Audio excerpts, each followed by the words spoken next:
নিন্দা আছে নাকি আমরা পিছনত না না দরকার নাই তো না না শোনেন না না না না না এই যে না এটা ভুল ধারণা রিজিক তো ফিক্স আমি যেদিন দুনিয়াতে আসি তার বহু আগে আলমী আরোয়াতে আমার রিজিক নির্ধারিত এখানে কেউ বুঝতে পারবে এই হানিফ ভাই ছিল সিলেটে এই মানুষটা সরি হানিফ ভাই ছিল সিলেটে হ্যাঁ উনি এখন এখানে আসছে রিজিক আমরা কি 3টা বছর আগে চিন্তা করছি যে আমরা এখানে একটা স্কুল প্রতিষ্ঠা করবো আপনারা কি চিন্তা করছেন তাইলে রিজিক তো ফিক্স এটা নো ডাউট হ্যাঁ ডাক্তাররা কিভাবে বাঁচবে ডাক্তার কিভাবে বাঁচবে শুনেন ঘটনা আসতে শোনেন বলি শুনেন ডাক্তাররা খায় কি খায় না ডাক্তারের পেট চলে না এরা বিভিন্ন জায়গায় কেনাকাটা করে না আচ্ছা আমি যদি আজকে যদি আমি বেশি টাকা নাই ধরেন আমি আপনার কাছ থেকে পেট কাটিয়ে 50,000 টাকা দিলাম বা আপনার ধান্দাবাজি করে 50,000 টাকা দিলাম না তাহলে এই টাকাটা আমি কোথায় আছি ওই যে আমার শোরুমে আছি ওর কাছে যে এই একটা জামার দাম 50,000 টাকা টাকা কিন্তু টাকা না মানে ওই যে ব্যালেন্স হয়ে যাচ্ছে আলটিমেটলি আপনি যত ভালো থাকবেন আমি যত ভালো থাকবো আমরা তো পুরো একটা নেটওয়ার্কিং সিস্টেমে দাঁড়াই ভাই সফটওয়্যার ইঞ্জিনিয়ার আমি যতটুকু জানি তো উনি আরো এই সম্পর্কে ভালো জানবে তো নেটওয়ার্কিং সিস্টেম যত ভালো হবে যত স্ট্রং হবে সবাই ভালো থাকবো ক্লিয়ার করতে পারছি আচ্ছা এখন আসেন স্কুলের ব্যাপারে বাংলাদেশ পরিসংখ্যান ব্যুরোর একটি তথ্য রয়েছে সম্প্রতি গত 3 দিন আগে প্রকাশিত হয়েছে সেই পরিসংখ্যানে দেখা যাচ্ছে যে বাংলাদেশের প্রতি 1000 জনের 332 জন অসুস্থ কোনো না কোনো রোগে আক্রান্ত তা আপনাকে সবাই সুস্থ আছেন আলহামদুলিল্লাহ এখানে ডায়াবেটিস আছে কার কার গ্যাসের সমস্যা আছে কার গ্যাস কিন্তু আছে শুধু গ্যাস বাড়িতে না পেটের মধ্যে আছে যদি গ্যাস প্রপার না থাকে আপনার হাইড্রোক্লোরিক অ্যাসিড যে অ্যাসিড আমাদের খাবারকে ডাইজেস্ট করার ক্ষেত্রে সহযোগিতা করে সেই পিএইচ লেভেল যদি ঠিক না থাকে তাহলে আপনার খাবার হজম হবে না আপনি গ্যাসের সমস্যায় ভুগবেন নতুবা আপনার হচ্ছে পায়খানা কষা হবে অথবা আপনার কখনো ডিসেন্ট্রি হবে অথবা আইবিএস এর প্রবলেম হবে অর্থাৎ আপনার পেটে যে গুড ব্যাকটেরিয়া রয়েছে মাইক্রোবিয়াম ঠিক না থাকলে আপনার প্রপার ডাইজেস্ট হবে না আলটিমেটলি আপনি অসুস্থ হবেন তাই না বুকরাত বলেছেন যে খাদ্যই হোক আপনার মেডিসিন কে বলেছেন বুকরাত বলেছেন কি বলেছেন খাদ্যই হোক আপনার মেডিসিন অর্থাৎ যে খাবারটি খাচ্ছেন সেই খাবারটি যেন কি হয় আপনার মেডিসিন হিসেবে কাজ করে তার মানে এমন খাবার খাবো না যে খাবার আমার শরীরের জন্য ভালো না এমন খাবার খাবো না যে খাবার খাওয়ার মাধ্যমে আমি রোগে আক্রান্ত হবো রাইট ভিন্ন প্রসঙ্গ গেলাম তাই না আমরা আসলে অনেক বেশি কনসার্ন আমরা তো শুধু আসলে শিক্ষা নিয়ে কাজ করছি না আমরা আপনাদের স্বাস্থ্য নিয়ে কাজ করছি এখন আপনারা যারা অভিভাবক আপনার যে অসুস্থ হয়ে যায় আপনার অসুস্থতার পিছনে যদি সব টাকা ব্যয় হয় আলটিমেটলি আপনার সন্তানকে ব্যয় হবে আর আমাদের স্কুল কিভাবে চলবে এই জন্য আমরা একটা হচ্ছে খাদ্য জামের মতো আমরা খাদ্য শৃঙ্খলের মতো আসলে আমরা আবদ্ধ একজনের সঙ্গে আরেকজনের কি নেটওয়ার্কিং সিস্টেম ঠিক আছে সে জায়গা থেকে আসলে আমাকে আমাদের সম্মানিত অভিভাবক আমাদের স্কুলের সম্মানিত চেয়ারম্যান ওয়াহিদুজ্জামান ফারুক স্যার আজকের উপস্থিত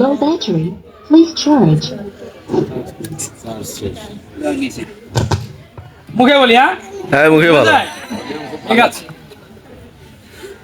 আমাকে বারবার অ্যাড্রেস করার চেষ্টা করছে আমি নাকি এখানকার অতিথি ঘরের ছেলে যদি ঘরের মধ্যে যদি অতিথি হয় এর থেকে লজ্জা আর হইতে পারে হ্যাঁ মেয়েদের ব্যাপার তো ডিফারেন্ট এটাই তো কোরআনেই তাদের ব্যাপার অন্য ব্যাখ্যা দেওয়া আছে ঠিক আছে সো তাদের কিন্তু এটা মর্যাদার জন্য সম্মানের জন্য এই কাজটি করা হয়েছে আমি আপনাদের সন্তান তাই না এই ডিভাইন ইন্টারন্যাশনাল স্কুল প্রতিষ্ঠার শুরু থেকেই আমরা খুব সূক্ষ্মভাবে চিন্তা করে গেছি যে স্কুল দিলে মানুষ কিভাবে আমরা অ্যাপ্রোচিংটা করব কিভাবে মানুষের কাছে এর অ্যাকসেপ্টেন্সি বাড়বে আমার বন্ধু হারিস আমরা প্রায় কথা বলতাম এরপরে আমরা অর্গানাইজ হলাম আমি স্যারের সঙ্গে কথা বললাম বারবার আমরা বসলাম কিভাবে কি করা যায় এরপরে গিয়ে ফাইনালি আমরা একটা মডেল দাঁড় করে আপনাদের মাঝে অ্যাপ্রোচিংটা করেছি ক্লিয়ার তো আজকে আপনাদের যে চিন্তাভাবনা ছিল যে মানুষটার কাছ থেকে এই ধরনের আপনারা কারিকুলামটি পাচ্ছেন তারপরে বিভিন্ন ধরনের সহযোগিতা পাচ্ছেন উনি দূর থেকে সহযোগিতা করছে আমার বন্ধু হারিস অথবা আমরা পার্সোনালি যখন কথা বলি তখনকার ব্যাপারটা একটু ডিফারেন্ট বাট বর্তমান সময়ের ইয়েটা কি ডিফারেন্ট হারিস ভাইকে হচ্ছে আমি আপনাদের মাঝে আজকে থেকে দিয়ে গেলাম ঠিক আছে আপনাদের কাছে কি করলাম দিয়ে গেলাম আপনারা হারিস ভাইকে দেখে রাখবেন হারিস ভাই আপনাদেরকে দেখে রাখবেন দ্যাট মিন্স আপনাদের সন্তানকে দেখে রাখবেন আপনাদের সন্তানকে যদি ভালোভাবে উনি টেক কেয়ার করে উনি যদি ভালো সার্ভিস দেয় তাহলে আপনারা নিশ্চিত থাকবেন না? আপনাদের ঘুম ভালো হবে, তাই না? 8 ঘন্টা ঘুম কার কার হয়? কেউ বলতে পারবেন না 8 ঘন্টা ঘুম হয়, কেউ বলতে পারবে না। আমি আপনাদের দেখে বলে দিতে পারি। ক্লিয়ার? হয় না, কারণ মানুষ এখন নানাভাবে চিন্তিত, নানাভাবে হচ্ছে ডিপ্রেশনে আছে। কেউ তার পারিবারিকভাবে, কেউ অর্থনৈতিকভাবে, কেউ রাষ্ট্রীয়ভাবে, কেউ রাজনৈতিকভাবে, নানাবিধ, তাই না? এই অ্যাংজাইটি কিন্তু কোথা থেকে হয় জানেন? কিডনির যে অ্যাড্রিনাল গ্ল্যান্ড রয়েছে এখান থেকে কর্টিসল লেভেল, মানে যে হরমোনটা স্ট্রেস হরমোন বলে, এই হরমোনটা আমাদের বাড়ায় দেয়, যার কারণে আমাদের ঘুম হয় না। বুঝতে পারছেন? এটা আপনাদের দোষ না, এটা কার দোষ? এই সোসাইটিতে, এই কালচারের দোষ। হ্যাঁ, যদি আমাদের সব কিছু যদি সুন্দরভাবে হইতো, কি সুন্দরভাবে, ধরেন যে আপনার কাছে আমি 5,000 টাকা নিছি, হ্যাঁ, এই যে টাকাটা নিছি 2 দিন পর দেওয়ার কথা, এই টাকার চিন্তায় ওরা ঘুম হয় না। 2 দিন যায়, 2 বছর যায়, 200 মানে হয় না, রাইট? এই চিন্তা। আরেকজন হচ্ছে ওর বাড়ির ওই যে খেতত কি খাইছে, ছাগলে খাইছে, ছাগলে খরচ দিছে, হ্যাঁ, ওই টেনশনে ওই দিন ওনার দিনটাই ভালো আছে না, রাইতে হচ্ছে ওনার ওইটা খালি বারবার এটা হচ্ছে, হ্যাঁ। এই যে অবস্থাটা, হ্যাঁ, এই অবস্থাটা যদি কি সুন্দর হয়, একটা সুন্দর সিস্টেমের মধ্যে যায়, তাই না? সব কিছুটা কি চলে, সিস্টেমে চলে। এই বডিটা পুরোটা সিস্টেমের মধ্যে চলে। এই সিস্টেমে যদি কোথাও যদি হোমোস্ট্যাসিস, সাম্য অবস্থা যদি ঠিক না থাকে, হ্যাঁ, শরীরে কোথাও যদি ইমব্যালেন্স হয়, ধরেন যে আপনার ভাত খাওয়ার কথা 1 কেজি, আপনি ভাত খাইছেন কয় কেজি? 3 কেজি। আলটিমেটলি কি হবে? গন্ডগোল হয়ে যাবে না? এই পুরো সোসাইটি, এই পুরো সমাজ ব্যবস্থাটা একটা অসামঞ্জস্যতার মধ্যে চলছে। কিসের মাধ্যমে? অসামঞ্জস্যতা। কিরকম? এই যে বললাম, আপনি একটা দোকান দিচ্ছেন, সেই দোকানের ভিতরে আমি গিয়ে ধান্দাবাজি করতেছি, হ্যাঁ, কিভাবে আপনার সঙ্গে ধান্দা করে খাওয়া যায়, হ্যাঁ, এই যে একটা টেনশন আপনার কাজ করতেছে না? যে সারা আমি ইনকাম করতেছি, আমি কষ্ট করতেছি, আমি একটা দোকান দিলাম, আমি একটা স্কুল দিলাম, এইখানে এসে আমরা তাই না, ভিক্ষা হোক আর ইয়ে হোক চাচ্ছে। এখন এইটা আপনি পারবাই, এমন ফকির আসলো আমার বাড়ি যে দোকানে প্রত্যেকদিন খালি ভিক্ষা চাইতে হয়, কি এক যন্ত্রণা। এটা তো আপনার টেনশনের কারণ না? এখন ওই ফকিরকে যদি সুন্দরভাবে একটা জায়গা দেওয়া যায়, যে তুই ভাই ভিক্ষা করিস না, ভালোভাবে চল, আলটিমেটলি কি আপনিও শান্তিতে থাকলো, ফকিরও কি থাকলো, খুশি হইলো, আপনার জন্য দোয়া করলো। স্যার একটা আগে বললো না যে মানে যে এখন ফকির 10 টাকাও নেয় না। আচ্ছা, তাইলে কি করতে হবে? এই সুন্দর এই সমাজটাকে সুন্দরভাবে চালাই দেবে, তাই না? তাহলে সমাজ সুন্দরভাবে চললে কি হবে? ধরেন ওই যে ফকির আপনাকে ডিস্টার্ব না করলে আপনিও টেনশনে থাকবেন না, আপনি টেনশন না থাকলে আপনার সমাজ, আপনার হচ্ছে স্বামী স্ত্রী বা সন্তানাদের যা আছে ভালোভাবে খাওয়া দাওয়া পাবে, ভালো একটা টেক কেয়ার পাবে, আলটিমেটলি অসুস্থ হবেন না, হসপিটালে গিয়ে দৌড়াদৌড়ি করা লাগবে না, টাকা পয়সা নষ্ট হবে না, আলটিমেটলি কি সবাই ভালো থাকবে, তাই না? না না, আপনারা চান কিনা? এখানে দাঁড়া চান কিনা? পিছনে নিন্দা আছে নাকি? আমরা পিছনে না না দরকার নাই তো, না না শোনেন, না না না না না, এই যে না, এটা ভুল ধারণা। রিজিক তো ফিক্স। আমি যেদিন দুনিয়াতে আসি তার বহু আগে আলমী আরওয়াতে আমার রিজিক নির্ধারিত। এখানে কেউ বুঝতে পারবে? এই হানিফ ভাই ছিল সিলেটে, এই মানুষটা হানিফ ভাই ছিল সিলেটে, হ্যাঁ, উনি এখন এখানে আসছে। রিজিক আমরা কি 3টা বছর আগে চিন্তা করছি যে আমরা এখানে একটা স্কুল প্রতিষ্ঠা করবো? আপনারা কি চিন্তা করছেন? তাইলে রিজিক তো ফিক্স, এটা নো ডাউট। হ্যাঁ, ডাক্তাররা কিভাবে বাঁচবে? ডাক্তার কিভাবে বাঁচবে? শুনেন ঘটনা আসতে, শোনেন বলি, শুনেন, ডাক্তাররা খায় কি খায় না? ডাক্তারের পেট চলে না? এরা বিভিন্ন জায়গায় কেনাকাটা করে না? আচ্ছা, আমি যদি আজকে যদি আমি বেশি টাকা নাই, ধরেন আমি আপনার কাছ থেকে পেট কাটিয়ে 50,000 টাকা নিলাম, বা আপনার ধান্দাবাজি করে 50,000 টাকা নিলাম না, তাহলে এই টাকাটা আমি কোথায় আছি? ওই যে আমার শোরুমে যাচ্ছি, ওর কাছে যে এই একটা জামার দাম 50,000 টাকা। টাকা কিন্তু টাকা না, মানে ওই যে ব্যালেন্স হয়ে যাচ্ছে। আলটিমেটলি আপনি যত ভালো থাকবেন, আমি যত ভালো থাকবো। আমরা তো পুরো একটা নেটওয়ার্কিং সিস্টেমে যাবে। ভাই সফটওয়্যার ইঞ্জিনিয়ার, আমি যতটুকু জানি, তো উনি আরো এই সম্পর্কে আরো ভালো জানবে। তো নেটওয়ার্কিং সিস্টেম যত ভালো হবে, যত স্ট্রং হবে, সবাই ভালো থাকবো। ক্লিয়ার করতে পারছি? আচ্ছা, এখন আসেন স্কুলের ব্যাপারে। ও আরেকটা জিনিস কথা কইলা, সেটা আছে যে এই যে আমরা তো শুধু স্কুল নিয়ে চিন্তা করতেছি না, আমরা কিন্তু আপনাদের স্বাস্থ্য নিয়েও চিন্তা করতেছি। কেমন? ওই যে বললাম যে ঘুম হয় না, এই ঘুম নেওয়াটা কিন্তু নাম্বার 1 দায়ী। আপনার যে কোনো ডিজিজের ক্ষেত্রে, রোগের ক্ষেত্রে ঘুম নেওয়াটা দায়ী। আপনি ডায়াবেটিস বলেন, আপনি হাইপার টেনশন বলেন, আপনি কিডনি বলেন, আপনি এই যে ইন্ডাইজেশন হওয়া বলেন, সব কিছুর সঙ্গে হচ্ছে আপনার ঘুম। বুঝতে পারছি? ঘুম যার যত ভালো, ঘুম যত ভালো। আল্লাহ তো কোরআনে এই কথাটা বলছে না, রাত কি কিসের জন্য দিছে? ঘুমের জন্য দিছে। আল্লাহ এমনি বলেনি তো, আল্লাহ এমনি বলে নাই। বুঝতে হবে কোরআনের প্রত্যেকটা কথা সাইন্টিফিক। আল্লাহ রাসূল সাল্লাল্লাহু আলাইহি ওয়াসাল্লাম যে কাজটি করেছেন সে কাজটি সাইন্টিফিক। আল্লাহ রাসূল বলছে যে তোমরা খাওয়ার আগে, মানে এশার আগে ঘুমায় যাও, মানে এশার নামাজ পড়ে ঘুমায় যাও, আর আগে খেয়ে নাও। আমরা করি এটা? আমি চীনে 3 বছর পড়ালেখা করছি, চীনে দেখেছি আমি, ওরা প্রত্যেকটা জিনিস, ওরা তো আসলে ইসলামকে ফলো করে না, ওরা কোনো ধর্মকে বিশ্বাস করে না, ঠিক আছে। ওদের দেখতাম যে ওরা ঠিক 6টা, সন্ধ্যা কয়টা, 4টা থেকে 6টার মধ্যে ওদের খাবার ক্লোজ। 6টার 1 মিনিট পরে আমরা ক্যান্টিনে গেলে আমরা খাবার পাইতাম না। সকাল 7টা, ফজরের পর 7টা 1 মিনিট পরে বলে আমরা খাবার পাইতাম না। দুপুর 1টার পরে, 12টা থেকে 1টার মধ্যে খাবার ডিউটি শিডিউল হসপিটালে, 12টা থেকে 1টা, এরপরে 1 সেকেন্ড পরে গেলে আমি খাবার পাবো। এখন আপনাদেরকে যদি বলি যে গতকালকে কাকে এসে কতক্ষণ খাইছেন, কাউ কবে রাত 11টা খাইছি, কাউ কবে 12টা খাইছি। হ্যাঁ, সকালে নাস্তা খাওয়া কত এলাকা আমি খাও খেয়ে নাই, বা খোকরাবাদ বাড়িতে আছে। এই যে অবস্থাটা, নো, এটা আমার সিস্টেম হতে পারে না। আমরা চেষ্টা করতেছি আপনাদেরকে কিভাবে স্বাস্থ্য সচেতন করা যায়। প্রত্যেকটা কাজের ক্ষেত্রে ইবাদতের মূল সত্য হচ্ছে কি, আমরা যে এত কথা বলছি যে আপনার ছেলেকে হাফেজ বানানা, ছেলে হাফেজ রাখি, নিজে জাহান্নামে যাই, আপনার নিজের ইবাদত বলতে কি নাই, তাই না? আপনার আগে সুস্থ থাকতে হবে, বুঝতে পারছি।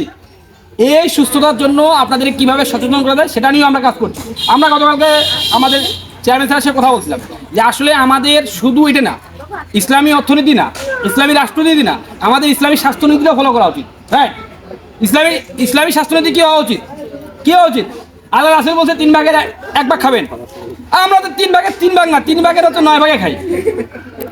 তাহলে কেমনে হবে বলেন? আপনার তো প্রপার ডাইজেস্ট হওয়ার জন্য স্টোমাকের একটা নির্দিষ্ট লিমিটেশন আছে, তাই না? তো তার ধারণ ক্ষমতা থাকতে হবে, তার যে এখানে পিএইচ লেভেল বা এই যে অ্যাসিড যেটি বার্ন করে খাবারটাকে হজম করে, এই হজম করার একটা অবস্থা থাকতে হবে না? তাকে তো আপনি সেই সময়টা দিচ্ছেন না। আপনি রাত 12টা খাচ্ছেন, সে কখন কাজ করবে, এটা কাজ করবে কখন ডাইজেস্ট করবে?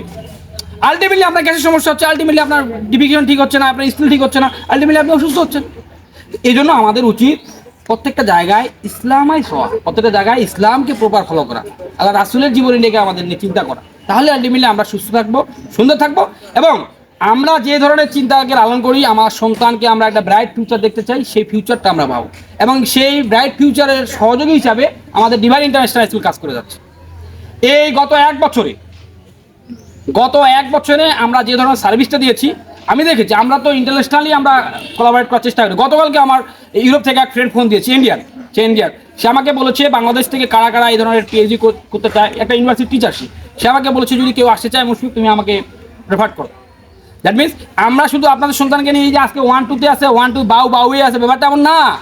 বাউকে কীভাবে হচ্ছে ডাক্তার করা যায়, ইঞ্জিনিয়ার করা যায়, পোস্ট ডক্টরাল প্রোগ্রামে নিয়ে যাওয়া যায়, সেই চিন্তা আমরা করতেছি এখন থেকে, বুঝতে পারছি। আমার এই সাবকন্টিনেন্ট সব জায়গায় আমার অসংখ্য ফ্রেন্ড রয়েছে, ইন্ডিয়া বলেন, নেপাল বলেন, মালয়েশিয়া বলেন, ইথিওপিয়া বলেন, তারপরে জার্মানি বলেন, অস্ট্রেলিয়া, ইউকে, সব জায়গায় আমার ফ্রেন্ড রয়েছে। যেহেতু ইন্টারন্যাশনালি আমার পড়ার কারণে আমার তাদের সঙ্গে কোলাবরেট হয়েছে, এবং তারা বিভিন্ন জায়গায় মেডিকেল ইনস্টিটিউটের প্রফেসর, অনেকে আছে টিচার, অনেকে লেকচারার, অনেকে গবেষক আছে। তো আমরা শুধু এইখানে থেমে নাই, আমরা চেষ্টা করছি আপনাকে ওয়ার্ল্ড ওয়াইড আপনারা চিন্তা করতে। আর আপনারা তো 4000 টাকা কাছে ভাই স্যার কমাও, লাভ কি হলো? লাভ কি হলো বলেন? আমি যে প্রজেক্টে আমি এমডি প্রোগ্রাম করে 3 ইয়ার্সে, আমার এমডি প্রোগ্রাম 2 কোটি টাকা খরচ। কয় কোটি? 2 কোটি টাকা। আমরা যে ল্যাবে কাজ করেছি সেই ল্যাবের দাম কয়েকশো কোটি। এটা তো এমনি হয় নাই। আপনি কথা আছে না, মানি ব্রিংস মানি, আপনি যত বেশি ইনভেস্ট করবেন তত বেশি আপনি পাবেন। এখন ব্যবসার নামে আপনি বলছেন যে সালার টাকা নাই, ইয়া নাই, এই নাই, সেই নাই, ব্যবসা হবে? এটা তো ইনভেস্ট। হ্যাঁ, আল্লাহ তাআলা বলছে ওয়ালা তাশতারু বি আয়াতে সামানান কলিলা। আপনি সব কি বলছে যে তোমরা আমার কোরআনের আয়াতগুলোকে অল্প মূল্যে বিক্রি করো না। হাফেজরা যারা নামাজ পড়ে না, এরা কিন্তু এই দলিলটা দেয়, মানে তার মজা করার জন্য। ব্যাপারটা এমন না। আল্লাহ বলছে যে এই বিক্রির অর্থ মানে এই না যে তোমরা কোরআনটাকে আসলে কোরআনের মতো করে মানতেছো না, কোরআনের দলিলগুলোকে তোমরা আসলে তোমার দলিল হিসেবে নিচ্ছ না। হ্যাঁ, আল্লাহ তোমাদেরকে নামাজ পড়ার কথা বলছে, তোমাকে কোরআন হাদিসের কথা বলছে, তোমরা ভালো থাকো, ভালো খাও, ভালোভাবে চলো। এটা না করে তোমরা দুর্নীতি করছেন, দালালি করছেন, বাটপারি করছেন, টেপো স্ট্যান্ড দখল করতেছেন, এটা না। বলছে এইভাবে তোমরা বিক্রি হয়েও না। বুঝতে পারছি আল্লাহ কি বলছে? এইভাবে বিক্রি হইতে বলে নাই, আল্লাহ বলছে কোরআনে দিয়ে বিক্রি হও তোমরা। বুঝতে পারছি? তাহলে কি দাঁড়াইলো? মেসেজ কি এলো? আমরা যেটা করছি আপনাদের জন্য, এটা আপনাদের ভালোর জন্য করছি। শুধু তাই না, এই যে আমরা এখানে অনেকগুলো ইনভেস্ট হয়েছে, আমাদের প্রায় হচ্ছে অনেক ইনভেস্ট হয়েছে, প্রায় 40 লাখ, মোর দেন 40 লাখ টাকা ইনভেস্ট হয়েছে। আপনারা যদি চান আমরা সেটাও আমরা দেখা দিতে হবে। আমাদের এই স্কুল প্রতিষ্ঠার অন্যতম চিন্তা ছিল যে আমাদের এই এলাকার মানুষ কিভাবে হচ্ছে শিক্ষা ক্ষেত্রে আগে যেতে পারে। আমাদের এই অঞ্চলের মানুষ, এই অঞ্চলের বাচ্চারা কিভাবে হচ্ছে বড় হতে পারে এবং কিভাবে ভালো মানুষ হতে পারে কম টাকায় ইন্টারন্যাশনাল মানের একটা শিক্ষা এখানে আমরা কিভাবে দিতে পারি, সেই চিন্তা থেকে হচ্ছে আপনাদের কাছে আসছি। এই হারিস ভাই একটি ভালো জায়গা রেখে এখানে তাকে নিয়ে আসা হয়েছে এবং কম টাকায় অর্ধেক বেতনে নিয়ে আসা হয়েছে। বিলিভ ইট, কি দরকার ছিল? উনি ত্যাগ করতেছে না, তারপরে আমাদের অনেকেই এখানে অনেকভাবে ত্যাগ করতেছে। সো আপনারা আমাদের সাথে আছেন তো? আমরা যে কথাগুলো বলছি এক বছরে, সেই কথাগুলো পেয়েছেন আপনারা? পেয়েছেন কিনা? একটু এদিকে এদিক তো হবে। এখানে যদি আমি বলি যে আপনারা কাকে ভুল করেন এই জীবনে, বল কেউ করতে পারবেন? সবারই ভুল আছে, আমারও ভুল আছে, আপনাদেরও ভুল আছে না? তা মানুষ তো ভুলের হতে না, ভুল না হলে তো শয়তান। যার ভুল নাই হয় কি শয়তান, হয়তো দাবি করে মোর কোনো ভুল নাই, আল্লাহ আমার কোনো ভুল নাই। হ্যাঁ, দুনিয়ার মানুষ পাঠানোর কি দরকার, আমি তো আছি। কিন্তু হয়তো বড় শয়তান, এটা আল্লাহ বুঝছে। আল্লাহ যা বলছে ইন্নি আল্লাহ মালা, কারণ আমি যা জানি রে শয়তান তুমি তা জানো না। সুতরাং আপনারা আমাদের সাথে থাকবেন। আমরা যা করতেছি আমাদের ভুলগুলো, আমি প্রথম প্রোগ্রামে বলছি যে এই প্রতিষ্ঠান আপনাদের, আমাদের ভুল হবে, ভুলগুলোকে সোজা করে দিবেন। সোজা না হলে আমরা বসবো কিভাবে আরো সোজা করা যায়। এই জন্য হারিস ভাইকে আপনাদের মাঝে আমি রেখে গেলাম। হারিস ভাইয়ের সঙ্গে অলওয়েজ কন্ট্যাক্ট করবেন, ওনার কার্ড নেবেন, মোবাইল নাম্বার নেবেন, যখন ইচ্ছা যে কোনো বিষয়ে হারিস ভাই আপনাদেরকে টেক কেয়ার করবে, আপনাদের বাচ্চাদেরকে। আপনারা হারিস ভাইকে পরামর্শ দেবেন, ঠিক আছে? আমরা গিভ অ্যান্ড টেক, আমরা একটা ফ্যামিলি, আমরা যারা ডিভাইনে আছি আমরা সবাই একটা ফ্যামিলি। আপনাদের যে কোনো সমস্যা, স্বাস্থ্য, শিক্ষা, মানে যে ধরনের আপনাদের সহযোগিতা লাগে আপনারা আমাদের সঙ্গে যোগাযোগ করবেন। আমরা আপনাদেরকে সর্বোচ্চ উদার মনে সহি নিয়ে আইতে আপনাদের সহযোগ। ক্লিয়ার? হ্যাঁ, ক্লিয়ার কিনা? এবং এই স্কুল পরিবর্তন হওয়ার মাধ্যমে এই সমাজ চেঞ্জ হবে, এই সমাজ চেঞ্জ হয়, এই সমাজের কালচার চেঞ্জ হবে। ওই যে বললাম ফকির এতিম মিসকিন যা আছে আর কি, এগুলা দূর হয়ে যাবে। আলটিমেটলি এরকম একটা সমাজ চান কিনা আপনারা?